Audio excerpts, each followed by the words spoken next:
नमस्कार बच्चों।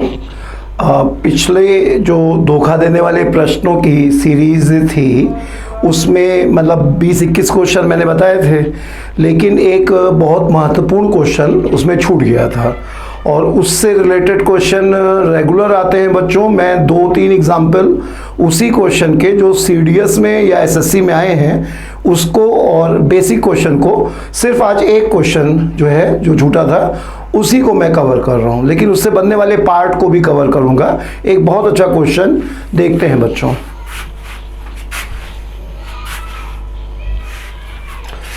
पहला और सबसे आसान क्वेश्चन बच्चों वो ये है, देखो कि ए और बी के पास क्रमशः 13 और 11 केक थे। सी के पास केक नहीं था। तीनों ने बराबर संख्या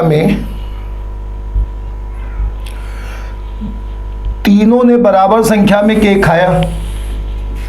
ए के पास 13 और बी के पास बच्चों 11 केक थे। सी के पास केक नहीं था। तीनों ने बराबर से केक खाया। सी ने केक के बदले में 48 रुपए दिए। ए और बी को कितने कितने रुपए मिलेंगे, ये क्वेश्चन है। तो इसमें दिमाग में क्या आएगा बच्चों कि 13 और 11 के रेशियो में ये लोग केक लाए थे, तो बच्चे के दिमाग में ये आ सकता है कि 13 और 11 के रेशियो में ही जो है 48 को बांट दिया जाए।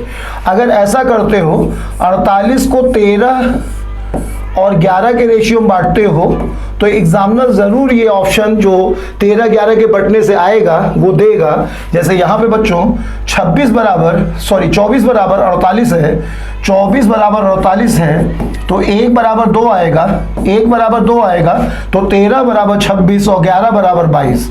ये इस क्वेश्चन का सबसे कॉमन गलत आंसर हुआ। ये गलत है बच्चों। ये गलत क्यों है? क्योंकि केक लाने के लिए पैसे नहीं मिल रहे हैं, तुमने किस रेशियो में केक दूसरे को दिया है इसके बदले में पैसे मिल रहे हैं ना बच्चों।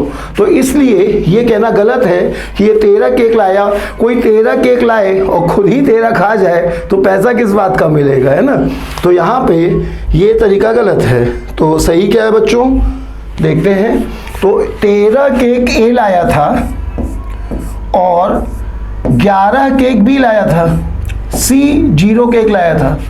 चूंकि तीनों ने बराबर से केक खाए हैं तो 13 और 11 24। अगर 3 लोग खाएंगे तो पर हेड 8 केक खाएगा आदमी। 8 केक तीनों ने खाए।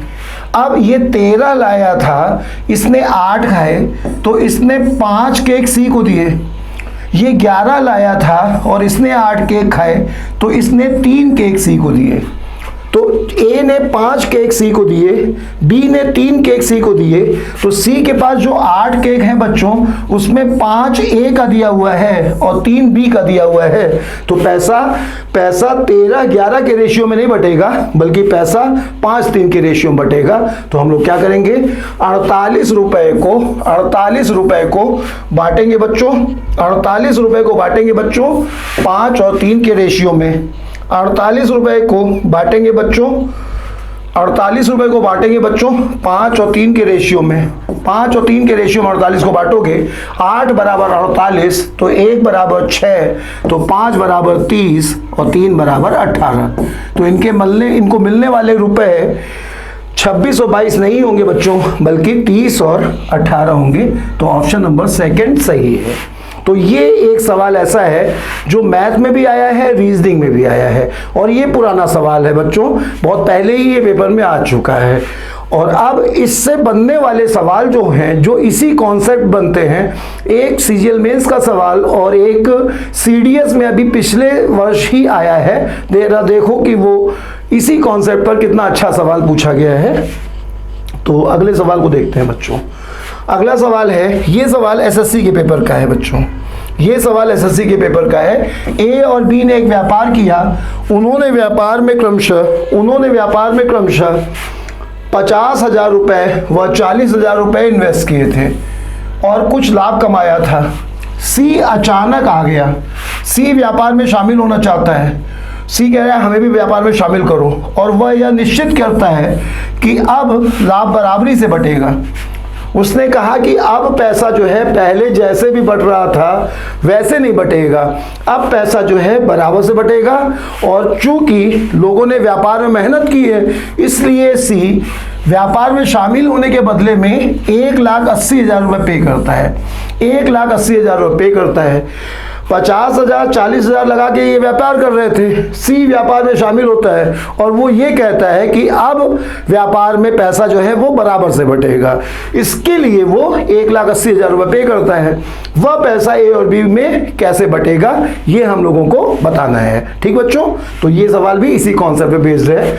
इसमें भी सबसे कॉमन गलत आंसर देखो, आदमी सोचेगा कि 50,000 और 40,000 तो 5 और 4 के रेशियो में बांटने की सोचेगा।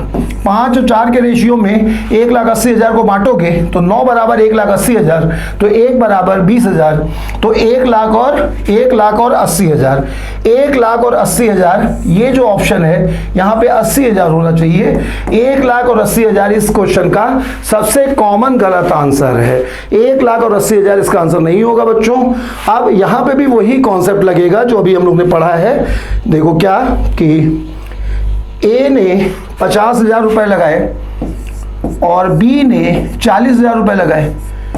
अब चूंकि सी ने पहले कुछ नहीं लगाया था, लेकिन तीनों लोगों को बराबर से पैसा मिल रहा है, तो बराबर से अगर लाभ बढ़ रहा है, यानी कि अगर 9 प्रॉफिट हुआ तो 3 इसे मिलेगा, 3 इसे मिलेगा, 3 इसे मिलेगा। तो अगर मिलना किस रेशियो में चाहिए था बच्चों? 5 और 4 के रेशियो में, लेकिन मिल किस रेशियो मिलेगा, किस रेशियो में? 3 3 3 यानी बराबर बराबर मिलेगा। तो अगर इसे 3 मिलेगा तो वो कहां से मिलेगा? 2 हिस्सा इसका मिलेगा और 1 हिस्सा इसका मिलेगा। तो पैसा 5 4 के रेशियो में नहीं बटेगा बच्चों, बल्कि जिस रेशियो में जो कुर्बानी करेगा उसका उस रेशियो में मिलेगा। तो 5 मिलना चाहिए था, 3 मिला तो इसने 2 पे किया। 4 मिलना चाहिए था, 3 मिला, इसने 1 पे किया। तो पैसा जो बटेगा वो 2 और 1 के रेशियो में बटेगा। 2 और 1 के रेशियो में 1,80,000 को बांटोगे बच्चों तो 1,20,000 और 80,000। 2 और 1 के रेशियो में बांटोगे 1,80,000 को बच्चों, 1,80,000 को, तो कितना आ जाएगा ये? कितना आ जाएगा ये? 3 बराबर 1,80,000, तो 1 का हिस्सा आएगा 60,000 और 1 का हिस्सा आएगा 60,000 आएगा। ये इधर से इधर आ गया बच्चों और ये इधर से इधर आ गया, इसे सही कर लो। 1,00,000 और 1,20,000 और 60,000, ये दूसरा ऑप्शन इधर उधर हो गया है। तो इसका सही आंसर होगा 1,20,000 एक को मिलेगा बच्चों और 60,000 दूसरे को मिलेगा। ये है अगला ऑप्शन। अगला क्वेश्चन देखो बच्चों, ये क्वेश्चन सीडीएस के पेपर का, अभी पिछले से पिछले वर्ष के क्वेश्चन के पेपर का आया हुआ क्वेश्चन है बच्चों। एक्स नींबू के जूस की 4 बोतलें और वाई संतरे के जूस की 1 बोतल खरीदता है। संतरे के एक जूस की बोतल की कीमत नींबू के जूस की बोतल की कीमत की दुगनी है।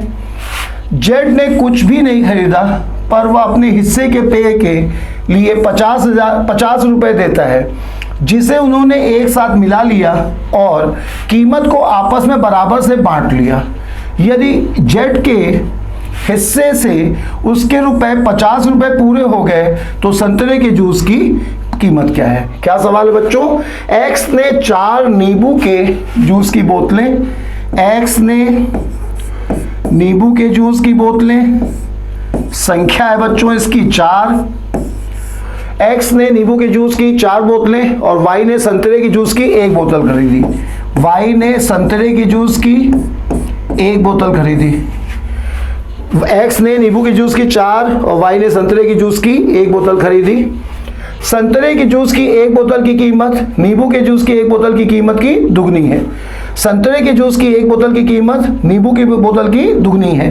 मतलब ये 1 है बच्चों तो ये 2 है, ये 1 है तो ये 2 है। अब जेड ने कुछ भी नहीं खरीदा, जेड ने कुछ भी नहीं खरीदा, जेड ने कुछ भी नहीं खरीदा और अपने हिस्से के पेय के लिए उसने 50 रुपए दिए। उन्होंने एक साथ इसे मिला लिया और सबको बराबर से बांट दिया। जेड के हिस्से में 50 रुपए पूरे हो गए। तो मतलब यहाँ पर बच्चों 4 नींबू की बोतल और 1 संतरे की बोतल है। एक का दाम इसका, संतरे की दाम इसका 2 गुना है, तो कीमत का रेशियो बच्चों 1 और 2 है। अच्छा, जेड ने कुछ भी नहीं दिया है और उसने बराबर से खाया है, तो देखो इसकी कीमत को x मान लो बच्चों और इसकी कीमत को 2x मान लो। तो अब कुल इन्वेस्टमेंट जो हुआ है नींबू पे हुआ है 4x का और संतरे पे हुआ है 2x का। नींबू पे हुआ है 4x का और संतरे पे हुआ है 2x का। कुल इन्वेस्टमेंट 4x प्लस 2x का हुआ है।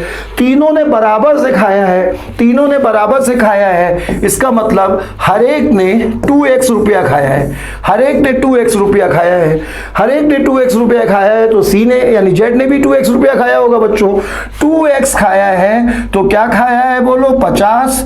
2x बराबर 50 है तो x बराबर 25 आ गया, x बराबर 25 आ गया। यहां तक दोबारा सुनो बच्चों, 4 इसकी संख्या है, 1 इसकी संख्या है, इसका दाम x मान लो, इसका दाम 2x मान लो, तो कुल कीमत आ गई इसकी 4x और इसकी कुल कीमत आ गई 2x। 4x और 2x आ गया।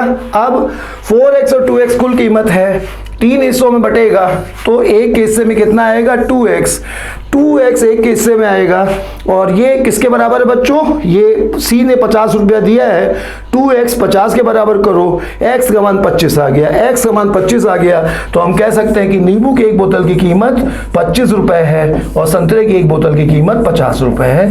कह सकते हैं बच्चों, हम लोगों से संतरे के जूस की बोतल कीमत पूछ रहा है तो आंसर हो जाएगा इसका 50। तो ये है बच्चों, एक ही क्वेश्चन था ये जो पिछले वीडियो में छूट गया था। एक अच्छा सवाल है और अभी किसी क्लास में पढ़ाते समय ये दिखा तो याद आया कि ये हमसे रह गया था। तो ये एक अच्छा क्वेश्चन है। देखो बच्चों, तुमने इसमें कि ये एसएससी और सीडीएस या अदर एग्जाम में भी इस टाइप का क्वेश्चन एक अच्छे रूप में आता है। तो ठीक है बच्चों, अब जल्दी 1-2 दिन के अंदर हम तुम्हें उम्र संबंधी प्रश्न का एक वीडियो बनाया है वो देंगे। तब तक के लिए नमस्कार बच्चों।